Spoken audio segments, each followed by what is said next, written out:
elite. Elite people will teach you how to win. And the fact of the matter is, listen, this Pirates organization is a farm club. And it's sad to say, a professional baseball team being a farm club for other organizations such as the Yankees and the Dodgers as an example. Look at the former Pirates that have left here that have won a World Series, like Garrett Cole, for example. All right? We had great people in this organization, but the fact of the matter that this organization is running, looking at what's best for their pockets versus what's best for the team and best for the city, that's why we're having the mess that we're having right now. So you're happy he's gone because you root for David Bednar as a Pittsburgher and you want to see him do well. Is that what I heard there? I want to see him do well. I want to see him win a World Series. Hell, listen, I hope Keller gets to go win a World Series somewhere. I hope he do, because they're not going to do it here. And I wish McCutcheon would have did the same thing, but he loves this city. This is a great city. Listen, explain to me, isn't it sad? We've had this stadium, this beautiful stadium, ranked number 2 in all of Major League Baseball, as a matter of fact, in the world. And we can't even have a play. We can't even have an NLCS here. All we are is just getting a good fireworks display here and there and a drone show. Thank you, Clinton. You were going there. It was kind of like Blutarsky and Animal House, so I gave you some poetic justice and freedom. But Garrett Cole, by the way, yes, Garrett Cole has not won a World Series, but he did with. Wait, no, he didn't. I thought he did with the Astros. Maybe I'm completely high. He did not.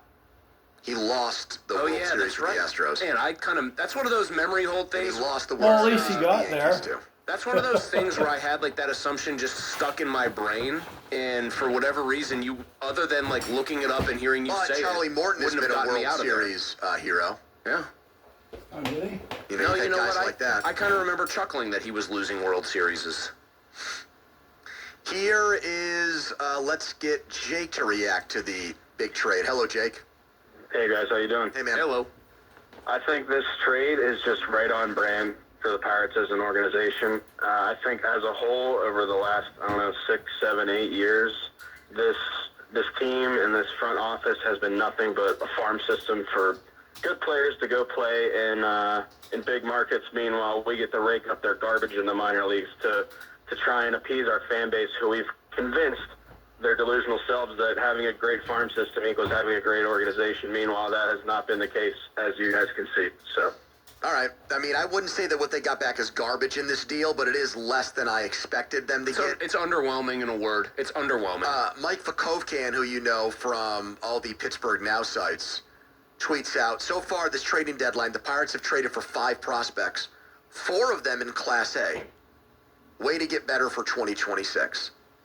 Cherington did basically call this shot on Sunday when he met with reporters here.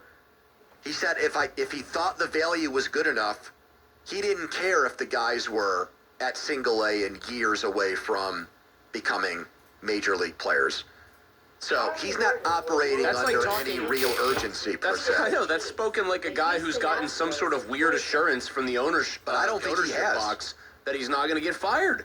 You better hope he hasn't gotten one, because if he has been given some sort of internal, private vote of confidence, that's the worst news of the day. Follow us on Twitter, brought to you by South Hills Kia Peters Township. Visit them, southhillskia.net. David Bednar, he came out to Renegade. He's from here. He loved the Steelers, pitched for the Pirates, went to an all-star game, was automatic as a closer this year, still had 1 year left on his deal. He has been shipped off to the Yankees as part of trade deadline 2025. We're getting your reaction at 412-928-9370. Here's an Intern Jack headline. Now, fan headlines powered by Bowser Genesis of Monroeville. Ago, the Pirates traded David Bednar to the Yankees for 3 of their prospects, one being in the top 10. Some other trades recently, the Astros acquire Jesus Sanchez from the Marlins, the Rangers acquire left-hander Danny Colon from the Twins, and Carlos Correa back to Houston. Fan headlines are powered by Bowser Genesis Monroeville. For more, go to 937thefan.com. Malsey. Thank you, Jack. I want to tell you right now about MHI Roofing. Think about the weather these last several weeks, really. It has been scorching hot more often than not. How does that relate to your roof? Because a lot of you probably are going to have to replace your roofs this summer. I'll tell you how the temperatures relate to your roof. There are a lot of roofing companies out there that just skip over pretty much the most important process, part of the roofing process. That is the ventilation in your attic. If you don't have the air circulation kind of on point, mold and wood rot leaks in the winter can happen. Summer temperatures can reach higher than 180 degrees. Your AC works harder. Your bills go up. MHI Roofing, why do I recommend them? Because their process, it begins. The first point, I saw this firsthand, with a thorough attic inspection. And they know at MHI if the ventilation's not right, the roof is going to be built on kind of what you'd call a shaky foundation. But they know that the attic ventilation plan is a huge part. That's why every MHI roof comes with a well-thought out plan for your attic ventilation. So what are you waiting for? If you need a new roof, call for your free roof inspection and estimate today. 412-998-8864. Or you can book online, mhiroof.com. Hey, it's Andrew Filipponi for McVeigh. Gurgling noises from sink drains, recurring clogs, backups, and bad odors from your main line drain shouldn't be ignored. These can be a sign you have a problem in your sewer line. You need to call the honest sewer and drain experts at McVeigh Plumbing, Heating, and Cooling today. McVeigh fixes your problems fast and fixes it right. Already know you have a sewer problem? Call McVeigh for a free second opinion or any sewer line repair or installation. Don't overpay. Call McVeigh today. That's McVeigh Plumbing, Heating, and Cooling, or visit callmcveigh.com. I'm Larry Kelly from the injury firm LGKG. My dad taught me that a handshake is an oath. I've taken that oath seriously as an injury lawyer fighting for the people of this region. If you've been injured, I want to talk to you personally. Call me. I'll call you back. 724-658-8535. SchultzFord.com. SchultzFord.com. SchultzFord.com. SchultzFord.com. Your hometown building partner since 1956. 84 Lumber. Visit 84lumber.com. The PM team is brought to you by Mike's Beer Bar on the North Shore. At Mike's. You're on the air. Now back to the PM team, presented by Mike's Beer Bar. Live and local, just like Mike's.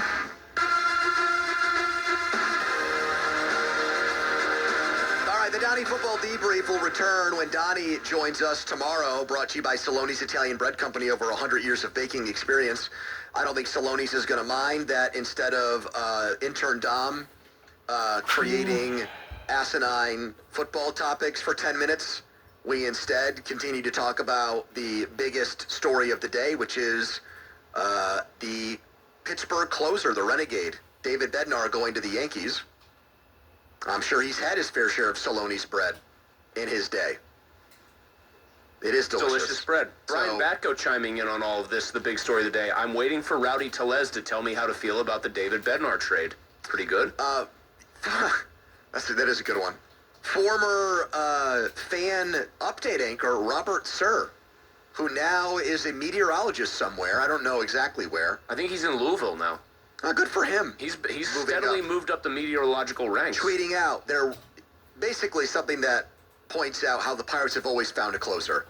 From Caps to Grilly, from Grilly to Melanson, from Melanson to Hanrahan. There's a he who shall not be named in there. He's got the order of it wrong. And then Hanrahan to Vasquez, and then Bednar, and he said they'll be okay. Yes, I don't think it's... Alan Saunders parachuted in to immediately respond, yes, they had a competent general manager making those moves. But I don't question the ability of the Pirates to find another closer. What I question is, in this era, or in this moment, where closers are getting traded for a ton, what the Pirates got back. That's all. Yeah, relative to what other teams have gotten, it seems light. I don't know how you could say anything else. And they don't have a GM who you would say, in this guy we trust. They have Ben Cherington.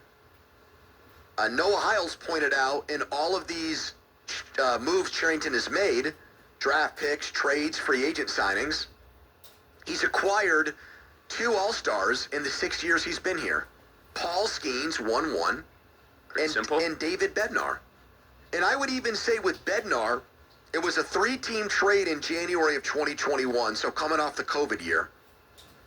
They sent Joe Musgrove to the Padres, and they got back Hudson Head, who just retired from baseball. Wasn't there a guy in there named, Jerry Means or something? Or am I thinking of a different trade? Drake Fellows, Hudson Head, and Omar Cruz went to the Pirates. Okay. No, there was a Boston trade where some random guy like that came back. Who was the first name in there? Drake Fellows. That sounds like an SNL character. Because there was Brian Fellows. Fellows. Drake Fellows, Hudson had Omar Cruz and David Bednar to the Pirates, and then Andy Rodriguez came to the Pirates from the Mets in that 3-team deal. Just for the record, Musgrove, after that deal, Musgrove was a stud for the Padres. racked up in the next 2 years 7 wins above replacement and was an objectively outstanding pitcher. They lost that trade. They did. Pitched a no-hitter and was really good for the Padres in the playoffs in 2022 as well. In 2022, the guy was an all-star with a 2.93 ERA who started 30 games for them. Yeah. So He was excellent. I'm happy they got another all-star back in Bednar, and he wasn't even thought to be the main You still player lost back in the the deal. trade, though. Still did not, yeah. It's one of his 2 trades that led to an all-star you would technically rank as a loss. And I don't think that's being Noah Heil's also difficult. That's just being honest. Noah, somewhat cryptically, I tweeted out I might be downgrading this move to a D the more I think about it, particularly when Noah Heil said that the teams asked for Bednar would be one of a team's top 5 prospects. Noah responds 3 minutes ago, I'll have more on this in a bit, both additional reporting and my own thoughts. That seems kind of ominous / interesting. I want to hear more about that. Like, what changed, basically? I think Noah's going to tell you that he's getting good feedback on Flores that has him thinking this is a better trade than what he originally heard. Is he getting good feedback from Pirates sources, or is he getting good feedback from people around baseball? Because text him and ask. Maybe I will. Just text him and say, do you feel good about this trade, yes or no? The only thing, I will, Pony, but we're on the air right now, and I will do that. Well, when has that stopped Starkey or Pop from sending a text out while they were on the air? I'd like to think that I have a little more respect for you and your very good opinion. Well, you start that text up right now because I'm going to go to Tony. I'm going to say one more thing. There is one thing as a Pirates fan that is making me think this might not be an underpay by the Yankees and a bad deal for the Pirates. Jeff Passan, who I do not think is fond of the Pirates very much at all, loves this trade for them. Loves this trade for them. Yeah. Like, went out there and put something out there in the ether. He's the biggest baseball insider there is, and he is the biggest backer of this trade. About this trade. Yes. Here's Tony and Freedom. Hello, Tony. Hello. One of the things that I looked at with this trade was, what are we really getting? And I looked up Flores on the internet, and of the 90-plus games he played this year, 53 of them were first base. Okay. Is this a move for a first baseman?